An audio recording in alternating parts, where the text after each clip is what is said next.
بسم الله السلام عليكم ورحمة الله وبركاته cashirkeena sagaalaad waxaanu ku qaadan doonaa behaviorska waxa loo yaqaano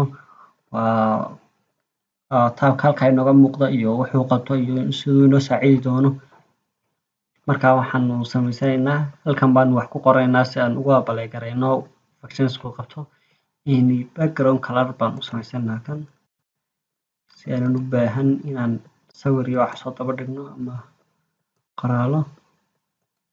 cadaanka inoogu daadhay markaas waxaan ugu soo daraynaa annotation cashirkii ugu horeeyana annotationka iyo wuxuu qabtana kasoo hadalnay halkan inoo dhigdhe waa kan isna kalarkiisa madow inooga dhigdhe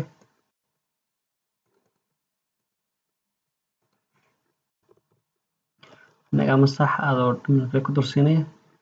waxaan ku qoraynaa youtube.com oo kaan ku qoraynaa sidan waad u weydiin kartaa sizekiisa ama halkan waad ka kordhin kartaa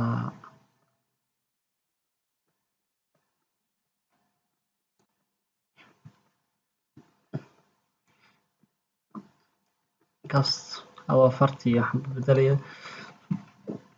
cashirkii ka horeeyay kan kasoo hadalnay oo waad ka arki kartaa behaviorska iyo waxyaabaha annotationka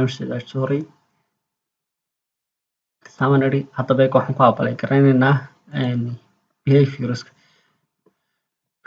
waa kan siduu u dhaqdhaqaaqi doono iyo siduu usoo galay ayuu ka waramaa behaviorsku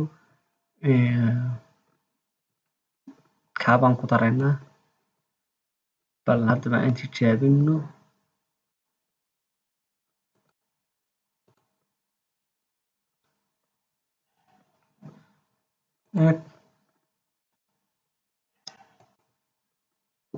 waa kaas sidaas oo kale inuu soo galo yaad sameysan kartaa kan oo kale koobi noo dheh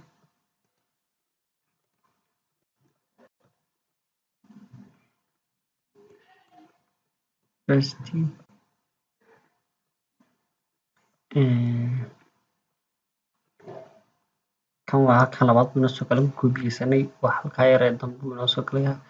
waxaan sameynaynaa isaga waxa ku jira kii hore waanu ka saaraynaa waxaanu gelinaynaa mid kale kaas baa gelidhe dabacbal aan tijaabin haddaba siday u shaqeynayaan kan speedkiisa aad buu u degdegayaa aan gaabino fairinka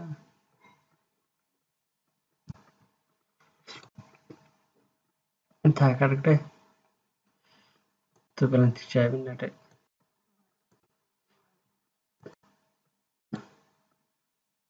kaas hadaa u degdegaya aad baan usii gaabinayna laakiin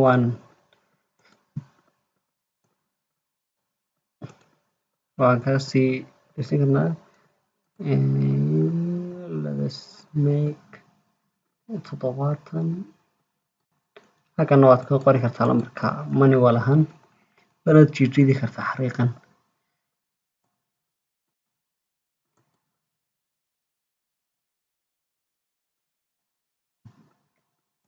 behaviorsku waa qoraalada soo dulgala ee lagu sameeyo dhinaca u dhaqaaqa kuwaas aragti wey kan xataa waan ka yara gaabin karnaa 75 ka dhigdhe